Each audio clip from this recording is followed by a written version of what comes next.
got so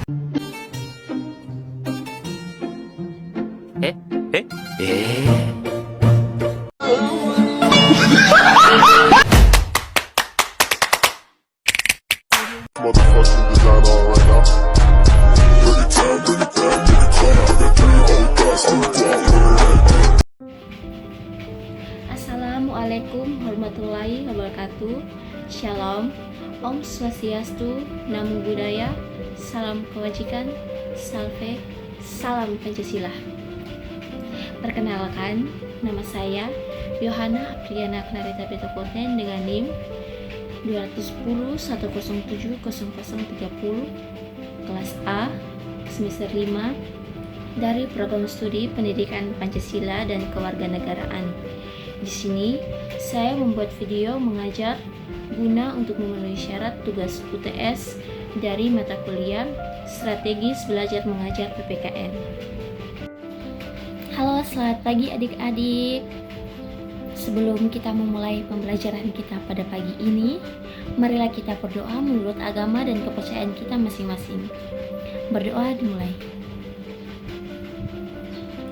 Berdoa selesai. Nah, orang bilang tak kenal maka tak sayang. Maka izinkanlah saya memperkenalkan diri terlebih dahulu. Perkenalkan, nama saya Yohana Apriana Clarita Petokoten.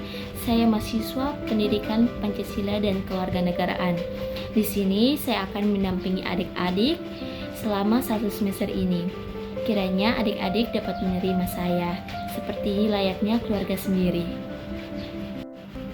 Oke, baik adik-adik, pada pagi ini materi yang akan saya bawakan adalah norma. Kata norma sendiri tentunya tidak asing di lingkungan masyarakat. Pasti adik-adik juga pernah mendengar kata norma, ya kan? Pasti tentunya iya. Karena norma sendiri adalah peraturan yang berisi tentang perintah dan larangan untuk mempengaruhi tingkah laku manusia dalam bermasyarakat. Norma memberi petunjuk bagaimana manusia harus bertindak, apa yang mereka harus lakukan, dan perbuatan mana yang harus mereka hindari. Isi norma adalah perintah dan larangan. Perintah merupakan kewajiban untuk berbuat sesuatu yang akibatnya dipandang baik, sedangkan larangan merupakan keharusan seseorang untuk tidak berbuat sesuatu karena akibatnya dipandang buruk. Nah, dari penjelasan tersebut, ada pun beberapa norma dalam kehidupan masyarakat, yaitu norma kesusilaan, norma kesopanan, norma agama, dan norma hukum. Norma kesusilaan sendiri adalah peraturan hidup yang berasal dari suara hati manusia. Pelanggaran norma kesusilaan adalah perasaan menyesal. Norma kesusilaan bersifat umum atau universal, yang artinya dapat diterima oleh seluruh umat manusia. Contoh penerapan norma ini adalah larangan membunuh sesama dan mencuri hak milik orang lain. Harus berlaku jujur serta berbuat baik terhadap sesama. Yang berikut adalah norma agama. Norma agama sendiri adalah peraturan hidup yang bersumber dari Tuhan Yang Maha Esa melalui kitab suci agama masing-masing. Pelanggaran terhadap norma agama sendiri adalah perbuatan dosa dan akan mendapat hukuman dari Tuhan Yang Maha Esa, baik di dunia maupun di akhirat nanti. Contoh pelaksanaan norma agama adalah seseorang harus menjalankan perintah Tuhan Yang Maha Esa dan menjauhi semua larangan. Yang terakhir adalah norma hukum. Norma hukum sendiri adalah peraturan yang dibuat oleh lembaga kekuasaan negara. Isinya mengikat setiap orang dan pelaksanaannya dapat dipertahankan oleh alat-alat negara. Sumber hukum adalah kebiasaan, undang-undang, jurisprudensi atau keputusan hakim, doktrin atau pendapat sarjana hukum, traktat atau perjanjian antar negara. Norma hukum bersifat memaksa, sanksinya berupa ancaman. Contoh pelaksanaan norma hukum adalah mematuhi peraturan lalu lintas dan tidak mengganggu ketertiban umum. Oke, baik adik-adik, dari beberapa pengertian macam-macam norma yang telah tadi saya jelaskan, apakah adik-adik mereka paham? Oke, baik, selanjutnya saya akan melanjutkan menjelaskan materi yang berikut. Selanjutnya, sifat norma hukum bersifat perintah, yaitu memerintah orang berbuat sesuatu dan jika tidak berbuat maka ia akan melanggar norma hukum tersebut. Contohnya, perintah bagi pengendara kendaraan bermotor untuk memiliki dan membawa surat izin mengemudi atau SIM. Bersifat larangan, yaitu melarang orang berbuat sesuatu dan jika orang tersebut melakukan perbuatan yang dilarang, maka ia melanggar norma hukum tersebut. Contohnya, larangan bagi pengemudi kendaraan bermotor melebihi batas kecepatan paling tinggi yang diperbolehkan. Berikutnya, fungsi norma dalam masyarakat. 1. Pedoman dalam bertingkah laku, karena norma memuat aturan tingkah laku masyarakat dalam pergaulan sosial. 2. Menjaga kerukunan anggota masyarakat, karena norma mengatur perbedaan dalam masyarakat, tidak menimbulkan kekacauan atau ketidaktertiban. 3. Sistem pengendalian sosial, karena tingkah laku anggota masyarakat diawasi dan dikendalikan oleh aturan yang berlaku. Perilaku sesuai norma dalam kehidupan sehari-hari.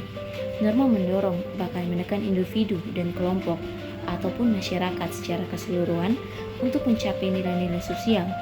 Nilai-nilai sosial adalah sesuatu yang baik, diinginkan, dan dicita-citakan dan dianggap penting oleh masyarakat.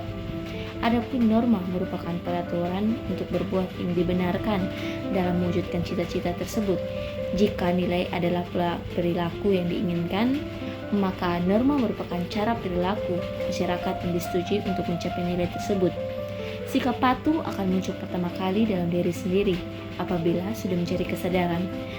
Kesadaran diri akan arti penting, tujuan dan fungsi norma dalam kehidupan akan mendorong seorang terbiasa untuk mematuhi norma-norma yang berlaku.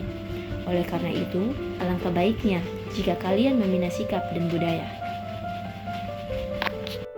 Sikap dan budaya yang harus dibina adalah 1. Budaya malu, yaitu sikap malu jika melanggar aturan. Misalnya, malu datang terlambat hadir di sekolah. 2. Budaya tertib, yaitu membiasakan bersikap tertib dimanapun kalian berada. Misalnya, mengikuti antrian sesuai dengan nomor antrian. 3. Budaya bersih, yaitu sikap untuk berkata dan berperilaku jujur dan bersih dari tindakan-tindakan kotor. Misalnya, tidak menyontek ketika ulangan atau ujian. Dari sikap budaya yang harus dibina, ada pun beberapa faktor yang menyebabkan norma-norma dalam kehidupan masyarakat masih sangat rendah. Antara lain, 1. Faktor pribadi yang berkaitan dengan sifat dan karakter dalam diri sendiri yang belum memiliki kesadaran terhadap peraturan yang berlaku. 2. Faktor lingkungan, baik keluarga maupun masyarakat yang belum memberikan dukungan terhadap pembentukan watak patuh pada aturan.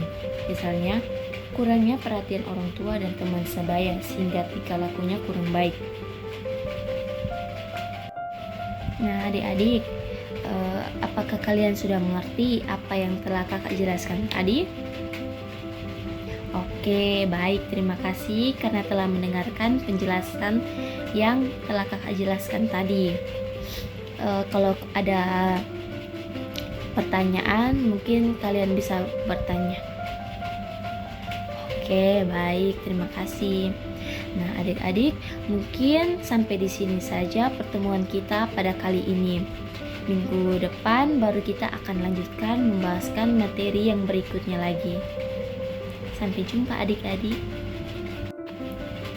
Sebelum menutup pertemuan kita pada pagi ini, tadi kan kita mengawali pertemuan kita dengan doa.